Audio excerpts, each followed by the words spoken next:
છેલ્લા ઘણા સમયથી ચર્ચામાં રહ્યું છે, પરંતુ ક્યાંક હવે વિશ્વ હિન્દુ પરિષદના પિયુષ રાદડિયાએ રાજીનામું આપી દીધું છે ને આ જ રાજીનામાને કારણે ગોંડલનું રાજકારણ પણ ગરમાયું છે।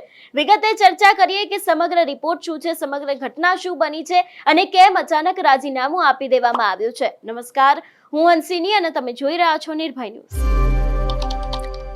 છેલ્લા ઘણા સમયથી ગોંડલની અંદર અનેક એવા કિસ્સાઓ, અનેક એવી ઘટનાઓ સામે આવી રહી છે, ત્યારે હવે વધુ એક એવો કિસ્સો સામે આવ્યો છે કે જેમાં વિશ્વ હિન્દુ પરિષદના પિયુષ રાદડિયાએ અચાનક રાજીનામું આપી દીધું છે।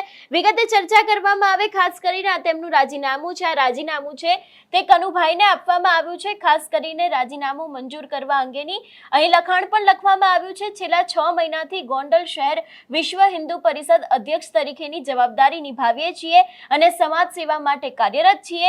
અમને નિમણૂક થઈ તે સમયથી જ નિમણૂક માટે અમારા નામની દરખાસ્ત મૂકનાર ગોંડલના હિરેનભાઈ ડાભા ઉપર અમારા રાજકીય હરીફ એટલે કે પૂર્વ ધારાસભ્ય જયરાજસિંહ જાડેજા દ્વારા પારિવારિક તથા રાજકીય કાવાદાવા કરીને અતિશય દબાણ લાવી અમને જવાબદારીમાંથી રોકવા માટે પ્રયત્નો કરવામાં આવ્યા છે તથા હિરેનભાઈ અને ગોંડલના વિશ્વ હિન્દુ પરિષદ તથા રાષ્ટ્રીય સ્વયંસેવક સંઘના ખૂબ જ નિષ્ઠાપૂર્વક વર્ષોથી જવાબદારી નિભાવતા ધર્મેન્દ્રભાઈ રાજાણી ઉપર એન પ્રકારે દબાણ લાવી અમને અધ્યક્ષ તરીકેના હોદ્દા ઉપરથી દૂર કરવા માટે એન પ્રકારે કાવતરા કરવામાં આવ્યા હતા।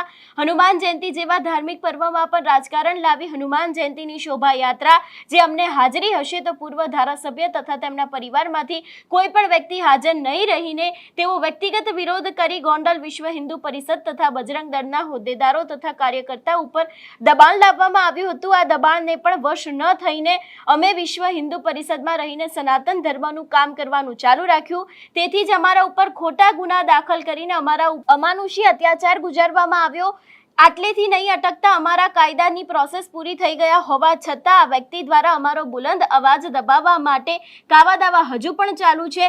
અમે આવા કોઈ પણ પ્રકારના કાવાદાવા વશ થઈ તેમ નથી, પરંતુ અમને હવે ગોંડલ શહેરના વિશ્વ હિન્દુ પરિષદના અધ્યક્ષ તરીકે રહેવાની હિરેન ડાભી, ધર્મેન્દ્ર રાજાણી તથા ગોંડલ વિશ્વ હિન્દુ પરિષદના હોદ્દેદારો તથા કાર્યકર્તાઓને પણ માનસિક દબાણમાં રહેવું પડતું હતું તથા તેમના ઉપર માનસિક, પારિવારિક તથા ધંધાકીય ક્ષેત્રે પણ હેરાનગતિ થતી હોવાથી આ હોદ્દા ઉપર રહેવા માંગતા નથી, જેથી વિશ્વ હિન્દુ પરિષદ ગોંડલ શહેર પ્રમુખ તરીકેના હોદ્દા ઉપરથી સ્વૈચ્છિક રાજીનામું આપીએ છીએ। આ તમામ ઘટનાક્રમે ઉપરથી સ્પષ્ટ દેખાઈ આવે છે કે ગોંડલમાં વિશ્વ હિન્દુ પરિષદ તથા રાષ્ટ્રીય સ્વયંસેવક સંઘના બજરંગ દળ જેવી સંસ્થાઓ પણ સ્વતંત્ર કામ કરી શકતી નથી, જેથી અમારું રાજીનામું મંજૂર કરવા વિનંતી, પિયુષ રાદડિયા। ખાસ કરીને અહીં ઉલ્લેખ કરવામાં આવ્યો છે જે તે ધારાસભ્ય, પૂર્વ ધારાસભ્ય જયરાજસિંહ જાડેજા છે કે તેમના ત્રાસ હતો તેવી પણ ક્યાંક વિગતો અહીં આપવામાં આવી છે અને ખાસ કરીને તેમને જે કારણે સ્વતંત્ર કામ કરવા નથી મળતું એટલા માટે થઈને પિયુષ રાદડિયા છે એમને રાજીનામું આપી દીધી છે તેવી વિગતો આ પત્રની અંદર, આ રાજીનામાની અંદર સામે આવી રહી છે। છેલ્લા ઘણા સમયથી ગોંડલ ખૂબ જ ચર્ચામાં રહ્યું છે, પરંતુ ક્યાંક હવે પિયુષ રાદડિયા દ્વારા જે પ્રમાણે અચાનક જ રાજીનામું આપી દેવામાં આવ્યું છે, પૂર્વ ધારાસભ્ય જયરાજસિંહ જાડેજાનો પણ ક્યાંક આમાં ઉલ્લેખ કરવામાં આવ્યો છે। એટલે ખાસ કરીને આ જ્યારથી રાજીનામું સામે આવ્યું છે ત્યારથી ગોંડલના રાજકીય વર્તુળોમાં પણ ખળભળાટ જોવા મળ્યો છે કે શા માટે થઈને તેમને રાજીનામું આપ્યું છે, શું ખરેખર આની અંદર જયરાજસિંહ જાડેજાનો કોઈ હાથ છે કે કેમ, તે દરેક સવાલોની વચ્ચે આ રાજીનામાને લઈને પણ હવે ક્યાંક વધુ વિગતો સામે આવી શકે છે, વધુ ખુલાસા થઈ શકે છે તેવી પણ શક્યતાઓ લાગી રહી છે। તમારું શું માનવું છે આ વિષયને લઈને અમને કમેન્ટ કરીને ચોક્કસથી જણાવજો। તેની સાથે અમારી ચેનલ નિર્ભય ન્યૂઝને લાઇક, શેર અને સબસ્ક્રાઇબ કરવાનું ભૂલશો નહીં। નમસ્કાર।